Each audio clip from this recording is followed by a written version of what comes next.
अच्छा, इसे बताएंगे फैयाज साहब कि आज आपने स्लॉटर हाउस में कुछ एप्लीकेशन दी है जीएम को, उसके बारे में जरा बताएंगे आप। एक्चुअली हम लोगों ने देवनार महानगर पालिका स्लॉटर हाउस के जनरल मैनेजर पठान साहब को आज एक लेटर दिए और हम लोगों ने ये लेटर हमारे आमदार अबू आसिम आज़मी साहब को भी दिए। एक्चुअली ये होता है कि स्लॉटर हाउस एशिया का नंबर 1 कंपनी है, एशिया का नंबर 1 स्लॉटर हाउस है। यहाँ पे कुर्बानी में हर साल सिर्फ बॉम्बे से ही नहीं, पूरे इंडिया से लोग यहाँ पे आते हैं।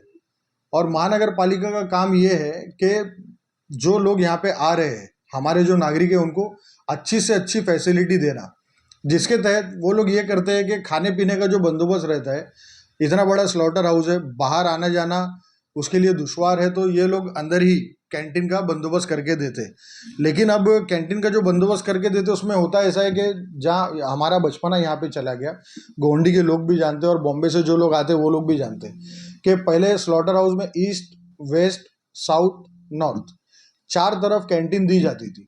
उससे ये होता था कि पब्लिक चारों तरफ जो भी जहाँ भी रहता था वो अपना खाना पीना वहाँ खा लेता था और तसल्ली बख्श और इत्मीनान बख्श काम वहाँ पे हो जाता था और लोगों की फैसिलिटी हो जाती थी। लेकिन पिछले 4-5 साल से किया क्या गया है महानगर पालिका के द्वारा कि देवनार स्लॉटर हाउस के वन साइड में 8 या 9 कैंटीन और देवनार स्लॉटर हाउस के दूसरे साइड में 8 या 9 कैंटीन, ऐसा ये लोगों ने सिर्फ 2 साइड में दिए। उसमें ये हो रहा है कि जो चारों तरफ के लोग हैं वो हज़ारों में रहते हैं, हज़ारों में। तो जब उनको खाना पीना ये वो तकलीफ होती है और वो लोग कैंटीन ढूंढते हैं, तो यहाँ पे भी हज़ारों लोग और यहाँ पे भी हज़ारों लोग एक साथ जमा हो जाते हैं। मेरा कहना ये है कि अल्लाह ना करे आने वाले टाइम में, फ्यूचर में, अगर इतनी पब्लिक के बीच में कुछ हादसा हो जाता है तो उसका जिम्मेदार कौन? और एक साथ जब पब्लिक आ जाती है ना एक जगह पे, भीड़ इतनी हो जाती है, इतनी हो जाती है कि वहाँ चलने की जगह नहीं होती है। अभी मैं आपके सामने जो बोल रहा हूँ ये एक अलग चीज़ है, लेकिन जब स्लॉटर हाउस यहाँ भरता है और यहाँ जब लोग बकरा वगैरह खरीदी करने के लिए आते हैं, आप खुद देखें कि चलने की जगह नहीं रहती है।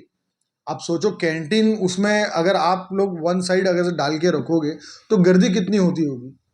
ये गर्दी पब्लिक के लिए आने वाले टाइम में मुझे ऐसा लगता है कभी कुछ हादसा हुआ तो बहुत तकलीफ हो जाएगी। एक दूसरा मुद्दा हमारा ये है कि देवनार स्लॉटर हाउस में महानगर पालिका के द्वारा जो रेट दिया गया है जमीन का 15,000 रुपया एक कैंटीन को, अगर आप कैलकुलेट करेंगे इसको इंटू 10 दिन तो 1.5 लाख रुपया आपका यही हो जाता है बराबर।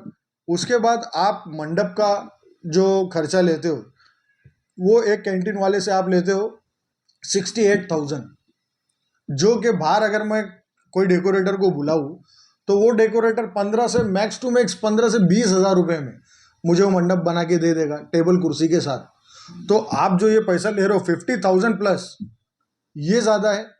15,000 रुपये आप जो ले रहे हो वो कम से कम मिनिमम उसका अमाउंट होना चाहिए 10,000। 15,000 आप लेते हो तो 5,000 वो बढ़ जाता है, वो ज़्यादा है। उसके बाद फिर आप जीएसटी लेते हो उस पर, फिर उसमें आप सर्विस टैक्स काटते हो, उसमें आप लाइट का भाड़ा भी जोड़ लेते हो। अगर ये सब जोड़ लेंगे तो ये अमाउंट एक कैंटीन वाले को पड़ता है कम से कम 2 से 2.5 लाख रुपया। 2 से 2.5 लाख रुपया उसको जगह पे पड़ता है। उसके बाद क्या होता है कि उसमें बोली लगाई जाती है। एक कैंटीन लेने के लिए 5 संस्था आती है, तो पांचों संस्था सोचती है कि ये कैंटीन हमको मिले तो ज़्यादा से ज़्यादा रेट डालते हैं। ज़्यादा से ज़्यादा रेट डालने की वजह से ये होता है कि वो जो कैंटीन है जो 1.5 लाख की थी, 2 लाख की थी, वो 5 से 6 लाख रुपए तक चले जाती है। 5 से 6 लाख रुपए में जब किसी को वो कैंटीन लग जाती है तो लगने के बाद ये होता है कि सामने वाले को पैसा भरना पड़ता है।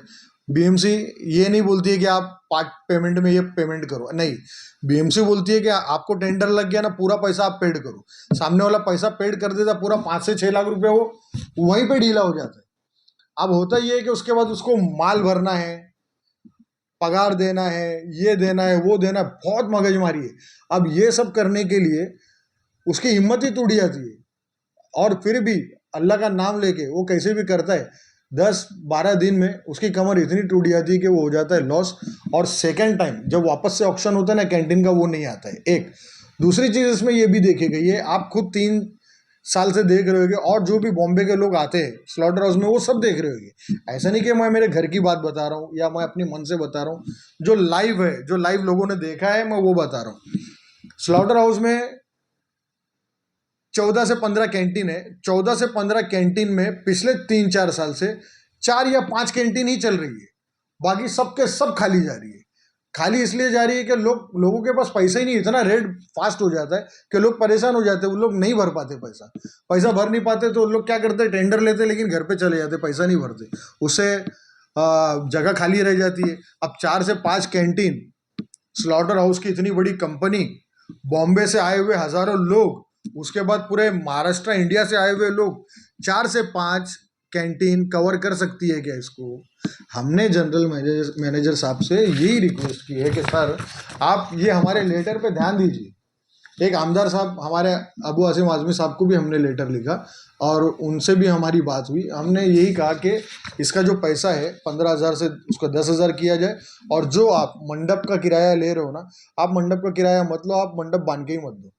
जो पार्टी को, जो संस्था को जो कैंटीन लगेगी वो बाहर से अपना डेकोरेटर लेके आएगा, पहले जैसे बांधते थे वैसा बंधवा देगा, और ईस्ट वेस्ट साउथ नॉर्थ ये चारों तरफ आप कैंटीन दे दीजिए ताकि पब्लिक फैल जाए और एक जगह जमावड़ा ना जम सके।